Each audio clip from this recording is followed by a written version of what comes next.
अस्सलाम वालेकुम, कैसे हैं आप सब। उम्मीद है सब ठीक ठाक होंगे। आज मैं आपके लिए बड़े ज़बरदस्त से रिफ़्रेशिंग ड्रिंक की रेसिपी लेकर आई हूँ, जिसको आप इफ़्तार में भी इंजॉय कर सकते हैं और रमज़ान के बाद भी आप इसको गर्मियों में इंजॉय कर सकते हैं। टेस्ट इसका लाजवाब है, ज़रूर आप इसको ट्राई कीजिएगा। रेसिपी को स्टार्ट करते हैं। सबसे पहले मैं तुख्मे मलंगा या बेसल सीड 2 टीस्पून के करीब वो ऐड कर दूँगी। हाफ़ कप मैं इसमें पानी ऐड कर दूँगी और 5 मिनट के लिए आपने इसको काउंटर पे छोड़ देना है, तो ये इस तरह से थिक हो जाएगा। इसको हमने साइड पे कर देना है।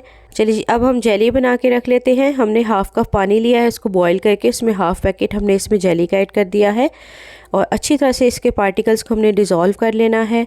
बस ये जब तक इसके पार्टिकल डिज़ोल्व हो जाते हैं और तब तक हमने इसको पकाना है। और उसके बाद हमने इसको किसी भी मोल्ड के अंदर स्क्वायर मोल्ड में रखिएगा ताकि अच्छे अच्छे प्यारे प्यारे क्यूब्स बन जाए। उसके बाद हम मैंगो जेली बना लेंगे। हाफ़ कप मैंने इसमें पानी का ऐड किया है और हाफ़ पैकेट ही मैंने इसमें जेली का ऐड करके इसको भी अच्छी तरह से मिक्स करके और इसको भी हम मोल्ड में निकाल लेंगे। अब आप इसको काउंटर पे छोड़ दें या आप इसको फ्रिज में भी रख सकते हैं सेट होने के लिए। नेक्स्ट हम हाफ़ कप के करीब दूध ले लेंगे। उसमें मैंने 1 टेबलस्पून भर के कस्टर्ड पाउडर ऐड कर दिया है। मेरे पास वनीला कस्टर्ड था, आप जौन सा चाहें आपको पसंद है आप वो ऐड कर सकते हैं। उसके बाद हमने एक सॉस पैन ले लेना है, उसमें हमने 1 लीटर के करीब दूध ऐड करना है। चलिए जी, अब हम इसमें मिठास के लिए ऐड कर रहे हैं रूह अफ़ज़ा या जामे शरी, जो आपके पास अवेलेबल हो वो आपने इसमें ऐड कर देना है। 2 से 3 टेबलस्पून जितना आपको मीठा पसंद है आपने अपने अकॉर्डिंग टू टेस्ट ऐड कर देना है। अब जो हमने कस्टर्ड डिज़ोल्व करके रखा था वो हम इसमें ऐड करें हैं, हल्का हल्का चम्मच हिलाएंगे साथ साथ। अब हम इसमें 2 टेबलस्पून के करीब बादाम और पिस्ते का पाउडर वो ऐड कर देंगे ग्राइंड करके।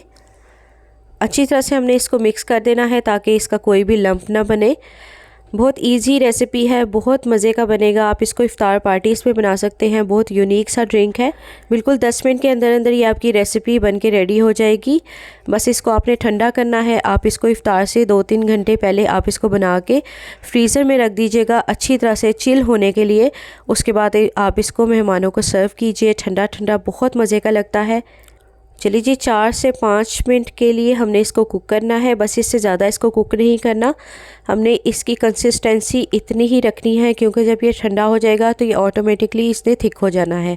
आपने इसको ज़्यादा थिक नहीं करना, अदरवाइज़ ये बिल्कुल कस्टर्ड की फॉर्म में आ जाएगा। हमने इसको ड्रिंक की फॉर्म में रखना है। ठंडा होने के बाद इसका टेस्ट और ज़्यादा इन्हेंस हो जाता है। आपको बिल्कुल रबड़ी फ़लूदा जैसा इसका टेस्ट आएगा। चलिए जी, 2 से 3 इसको बॉयल आ चुके हैं। आपने इसको ज़्यादा कुक नहीं करना, बस आप इसको 4 से 5 मिनट तक के लिए कुक कीजिएगा और बस उसके बाद आपने इस चूल्हा बंद कर देना है। अब जब हम चूल्हा बंद कर देंगे तो हम इसके अंदर जो बेसल सीड तुख्मे मलंगा जो हमने रखा था वो इसमें ऐड कर देंगे और इसको अच्छी तरह से मिक्स कर लेंगे। मैंने इसमें 2 इलायची भी ऐड की थी। इलायची का बहुत मज़े का इसमें टेस्ट आता है, आप वो ज़रूर ऐड कीजिएगा। और अच्छी तरह से हमने इसको मिक्स कर लेना है। अब आपने इसको अच्छी तरह से ठंडा कर लेना है ताकि इसकी हीट निकल जाए। याद रखिएगा चूल्हा मैंने बंद किया हुआ है, तो बस इसको थोड़ा सा हम ठंडा करेंगे। उसके बाद हम इसको फ्रीज़र में रख देंगे 1 से 2 घंटे के लिए ताकि अच्छी तरह से ठंडा भी हो जाए और ये थिक भी हो जाए। चलिए जी, ये देखिए अब हमारा जो शरबत है वो अच्छी तरह से ठंडा हो गया है। अब ये देखिए इसकी कंसिस्टेंसी भी आप देख सकते हैं, ये भी काफ़ी थिक हो चुकी है। इतनी ही कंसिस्टेंसी इसकी अच्छी लगेगी, अदरवाइज़ ये बहुत ज़्यादा थिक हो जाएगा। आपने कस्टर्ड ज़्यादा ऐड नहीं करना। चलिए जी, अब हमने जो मैंगो जेली बना के रखी थी उसको हमने इस तरह से छोटे छोटे क्यूब्स में कट करके वो इसमें ऐड कर देना है। जेली को आपने बिल्कुल भी गर्म दूध में ऐड नहीं करना। जब दूध हमारा बिल्कुल चिल हो जाएगा तब हमने इसमें ये जेली ऐड करनी है। ये देखिए इस तरह से इसके छोटे छोटे क्यूब्स बना लीजिएगा। मैं 1 लीटर की आपको बता रही हूँ, इसमें 3 बड़े ग्लास बन के रेडी हो जाएंगे और 4 छोटे ग्लास बन जाएंगे। तो इस लिहाज से मैंने इसमें हाफ़ पैकेट जेली ऐड किया है। आप ये ज़्यादा बना रहे हैं तो आप फुल पैकेट लेंगे। रेड जेली को भी हम छोटे छोटे क्यूब्स में काट के तो हम इसमें ऐड कर देंगे जो हमने शरबत बना के रेडी करके रखा है।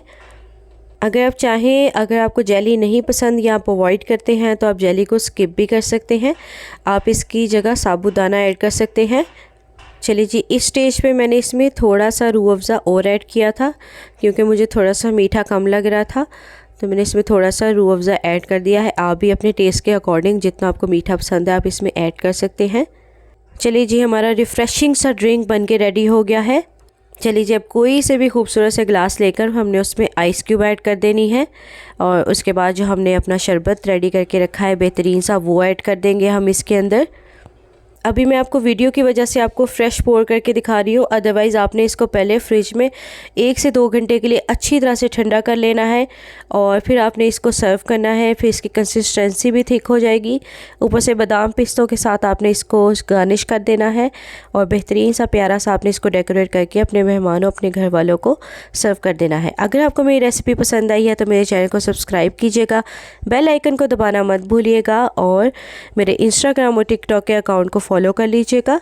कोई भी आपकी क्वेरीज़ हो रेसिपी से मुतालिक तो आप मुझे इंस्टाग्राम पे डीएम कर सकते हैं। मुझे इजाज़त दीजिएगा। अल्लाह हाफिज़।